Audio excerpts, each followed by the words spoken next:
Hello everyone, welcome back. So in this video, I will cover the fundamental unit of Solana, which is Solana account. So Solana accounts are like files in operating system where we can store any arbitrary data or any program. Also like a file, an account includes metadata that tells the runtime who is allowed to access that data, now and how. Types of Solana account. Solana accounts are basically two types. Number one is executable, number two is non-executable. So when I'm talking about executable account, it means the account which are holding the smart contract or the program. So generally what happens in Solana blockchain, everything actually stores in form of account only. So whenever we deploy any program or a smart contract, that also reside in some form of account. So those we call it as executable account. And similarly for non-executable account, if we are holding any data or any other information related to your account, then that we call it as non-executable account. And in non-executable account, we have two kind of account. One is key pair account and the another one is PDA. Okay. So first I will talk about key pair account. So in key pair account, what happens? Like when we create an account, when we create an account, we actually do via Solana CLI or Solana programming. Okay. So after the creation of an account, it actually gives us two things. One is the public key of an account, and the second one is the secret key of the account. So when we are creating the account, why via this way? Like we are creating the account, we have the secret key, we have the public key. Then it is necessary for the user whoever like is creating the account to store those secret key somewhere, so that because what will happen if suppose he will lost those key, right? So he will not be able to retrieve or gain like anything if suppose that account is holding some Solana account, some Solana as a token or some SPL token, then the user will not be able to retrieve them. So it is like worthy to mention, like whoever is like creating the account, he is supposed to maintain those keys somewhere like secretly. And the second kind of account is PDA. PDA is a very crucial things, and I find it a little difficult, little tricky when I was working on Solana. So PDA stands for program derived address. So PDA are not technically created; those are rather found. So what happens, like we are actually not creating PDAs, right? So we are actually trying to find out some address within Solana. Okay. And what we have to do, means when we are trying to find out that program, so we need to pass two values. One is the program address, and second one is the seed value. Seed value can be any random value, any string can be. Okay, but program address will be your program ID or the program account address. Okay, so in Solana API, whether it is Rust API or JavaScript API, we have one functions given like find program address. So that function actually takes two argument as an input. One is the program ID and the second one is your seed value.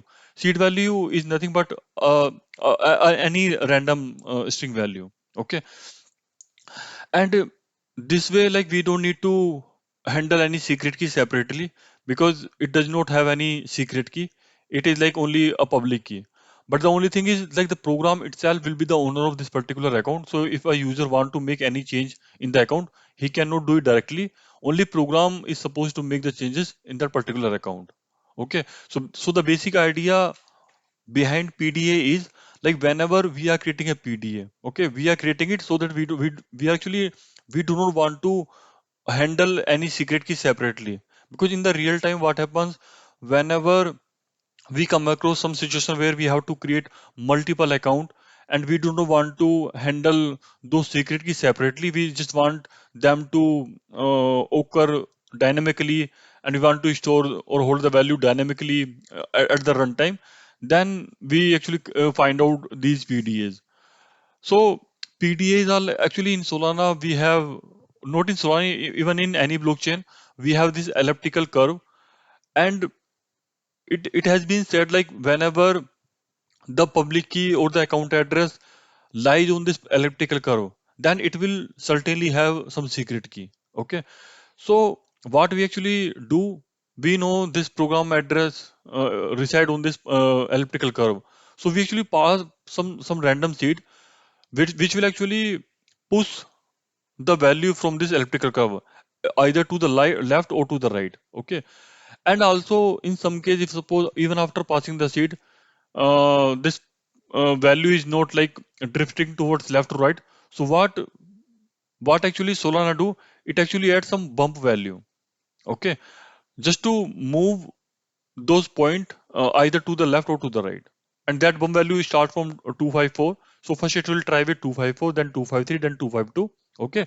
So the first bump value, whichever actually is able to drift the point from this elliptical curve, that it will return.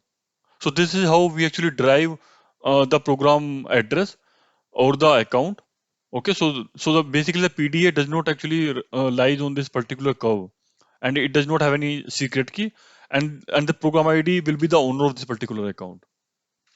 So in case of escrow, right, like whenever a user want to deposit some amount to some third party or to some trustworthy account, then actually in that case we generally create PDA where a user pass the monies to the PDA, and after some event happening or some lottery system kind of thing, then those Solana or those amount can be transferred from PDA to the winner account. So this is the basic idea about PDA.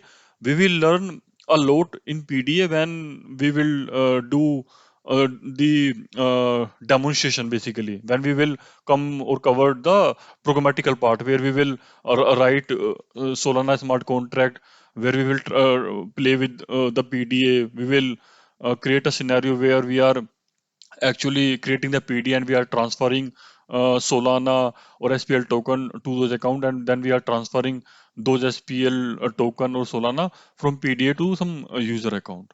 That we will cover later in the videos in the upcoming videos.